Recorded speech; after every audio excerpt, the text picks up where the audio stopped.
Hi, I'm Andy Cutting, and in this short video I aim to offer some tips on how schools and parents can work together constructively and positively to overcome some of those barriers to the inclusion of an autistic child's inclusion in school or college.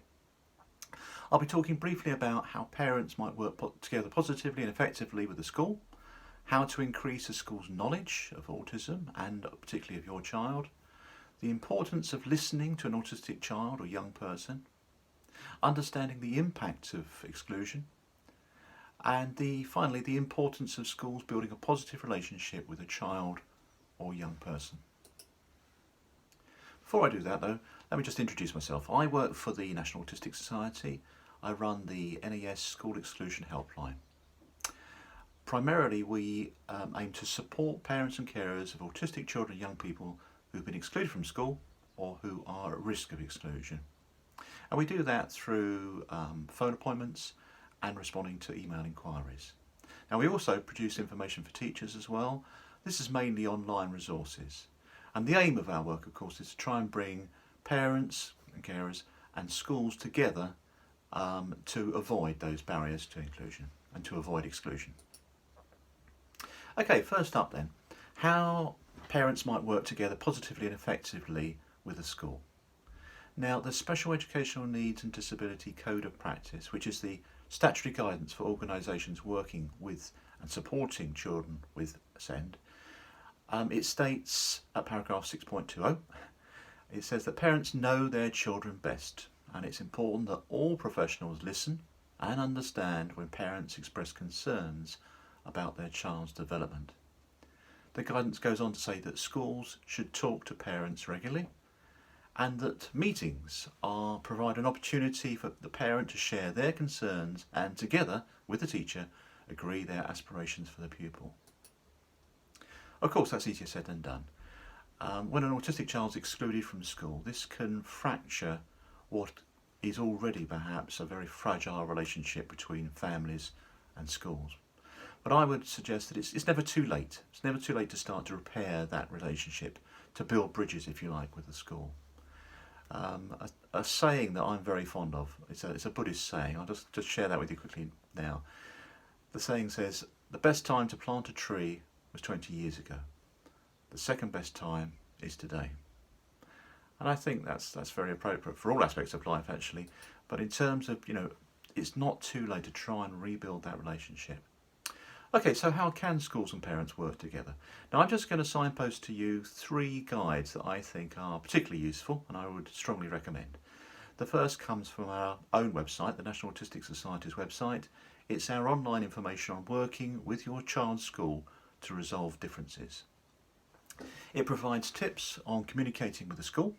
It explains which education policies to become familiar with. It has information on sharing autism knowledge and resources with teaching staff, preparing for meetings, writing letters and so on. So that's a great starting point, I think.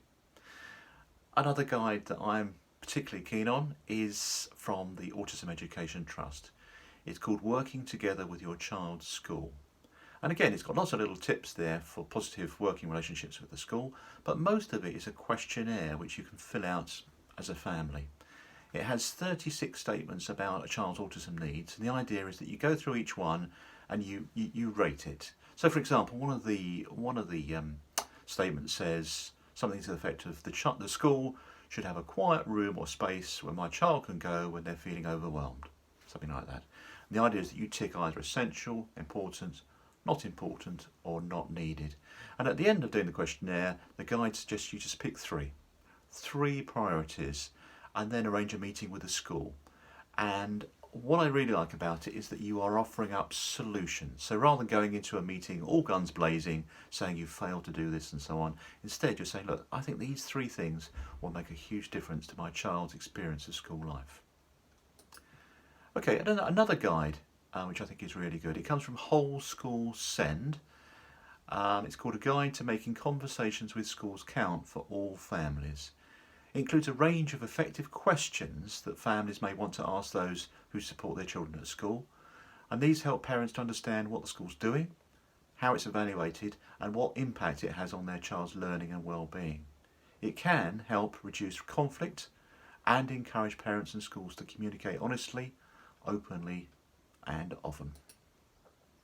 Okay, let's move on now to how to increase the school's knowledge of autism and of your child particularly. So obviously autism is an invisible condition, and autistic pupils often have a spiky profile, meaning that they can excel at some things in some cases, but struggle in other situations that maybe staff would think they are sort of common sense, basic social skills, but an autistic child might find those very difficult. So one of the key things with exclusion is not to take an incident at face value. We always urge head teachers to view any incident through the lens of the child's autism. For an autistic pupil, it's essential for a school to identify the triggers to the behaviour, to wind the clock back and think what was happening for that child on that day, or even on that week, or even that term, because it can be a culmination of a whole series of things, a whole series of pressures over the course of many weeks. So to help schools understand this, I think a nice illustration that I like to use is of an iceberg. So at the tip of the iceberg you have the behaviour that is causing the staff concern, the challenging behaviour, the distressed behaviour as we like to call it. So this can be things like lashing out at staff, maybe it might be biting, scratching, it can be self-harm as well. But below the water level are all the underlying reasons for the behaviour. Difficulties understanding social communication, for example, difficulties with social interaction, sensory differences. And it's only really when a school looks at those and identifies them and acknowledges them, and then puts in place the necessary reasonable adjustments to support the child, that the instances of more distressed behaviour will be reduced. Now in schools we often talk about all behaviour is a choice, and I agree that in most cases, for most people, most children, that's true. But for an autistic child who has got to the point where they are completely distressed and overwhelmed, their behaviour becomes, we would say, out of their control. They go into a sort of fight, flight or freeze response. So by flight, we're talking about, running out of the classroom, running into the playground, climbing a tree, climbing over the fence, trying to run home, that kind of thing. And if they can't do that, they will often maybe lock themselves in the toilets or hide under the table. What they're often trying to do is just get the time and space away from other people to help them become calm in their own time. Now the fight response will often happen when well-meaning staff will crowd round the child and maybe touch them, trying to use physical restraint perhaps. But that can actually escalate the situation, and then the child might then really lash out and bite and scratch and so on. And then finally, the freeze response, for some autistic children, they're not violent, instead they shut down. So when they're feeling overwhelmed, they will literally just not say anything, they will not respond to questions or instructions. But of course that can be interpreted as defiance, when in fact they're actually just overwhelmed. So to increase the school's knowledge, awareness of autism and therefore empathy for autistic pupils, there's a wide range of training routes available. The Autism Education Trust has produced a modular training programme for professionals in school settings. So the AET Schools programme offers training and resources to professionals working across all school settings and college via a network of specialist training hubs across the UK. The AET Schools programme can form an essential part of any school's CPD, continuing professional development. Now also on its website, the AET has a wealth of other resources for schools, including, for example, their new bite-sized learning, which are short, easily accessible extracts from their most popular resources in a range of topics. These practical tools include video clips, one-page PDFs, for example, which are nice and easy for busy teachers to access, I would say. And they can help support children and young people on the autism spectrum. Right, thirdly, let's move on to the importance of listening to an autistic child or young person. Now, the statutory guidance on exclusion, which provides the procedures that state-funded schools have to follow in terms of exclusion, it says that where practical, the head teacher should give the pupil an opportunity to present their case before taking the decision to exclude. Now, for an autistic pupil, of course, that can be easier said than done. If they have just been having an episode of distress behaviour, trying to question them immediately is completely inappropriate. The school has a duty to make reasonable adjustments for an autistic child. These are changes to the way they usually do things, so the child is not put at a substantial disadvantage compared to other children. So sensitivity is needed when recording an autistic pupil's version of events. If they feel under pressure, they're likely to have difficulty processing questions and may confess simply to get out of an uncomfortable situation as quickly as possible. Alternatively, they might just shut down completely and be unable to say anything. And as I said before, this can be misinterpreted as non-compliance. So to avoid this, reasonable adjustments can be made, which includes things like allowing time for the child to become calm after an incident, allowing a trusted member of staff to carry out the interview, someone who the pupil feels relaxed, allowing the child to write their responses or to draw pictures if that's helpful of what's happened. But also important just to check that the child hasn't misinterpreted any of the questions as well.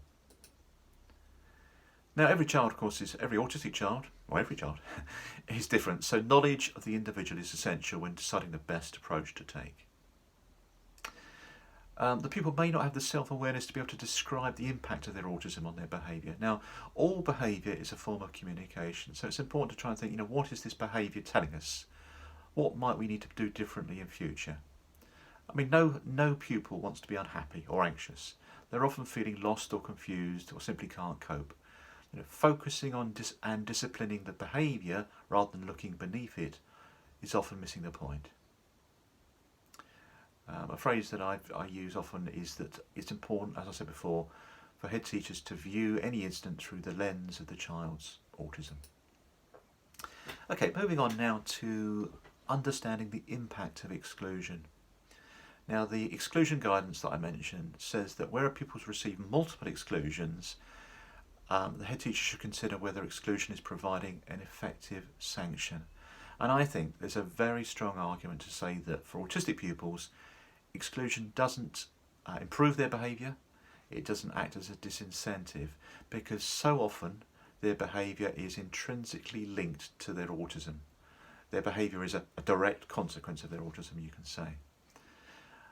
For some autistic pupils who already feel that they don't quite fit into school life, perhaps they have very few, if any, friends, having a letter sent to their parents saying you are excluded for a fixed period or permanently, I would only imagine that this feels like a statement from the head teacher, you are not welcome at our school. And of course this can lead to a complete deterioration of the child's self-confidence, increasing anxiety, depression, lead to long-term mental health issues. And we've heard, sadly, time and again, autistic pupils have expressed suicidal thoughts and feelings as a direct consequence of school exclusion. However, that's not the story for all autistic pupils. For others, having an exclusion letter sent home is like receiving Willy Wonka's golden ticket. It means they get the day off school. They no longer have to navigate that social and sensory world of the school. Instead, they have a time at home in their bedroom where they feel safe and secure. But of course, in those circumstances, exclusion can just simply reinforce the negative behaviour and lead to more frequent incidents of challenging behaviour. Okay, finally, I just want to talk about the importance of schools building a positive relationship with an autistic child or young person.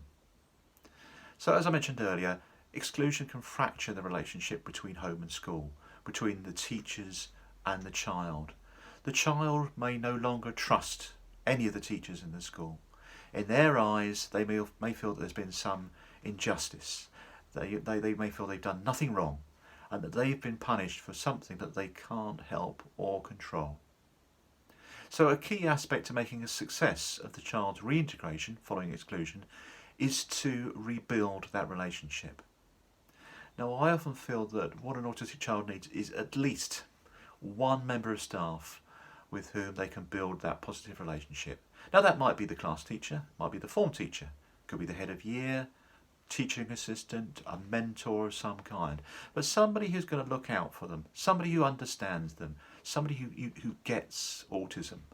I often say this, but with a really good teaching assistant, for example, that person can then become like the autistic child's eyes on the road ahead, and they will spot when the child is feeling overwhelmed or struggling, and they can then step in and diffuse the situation or distract the child, or if necessary persuade them to leave the room to avoid an escalation of behaviour.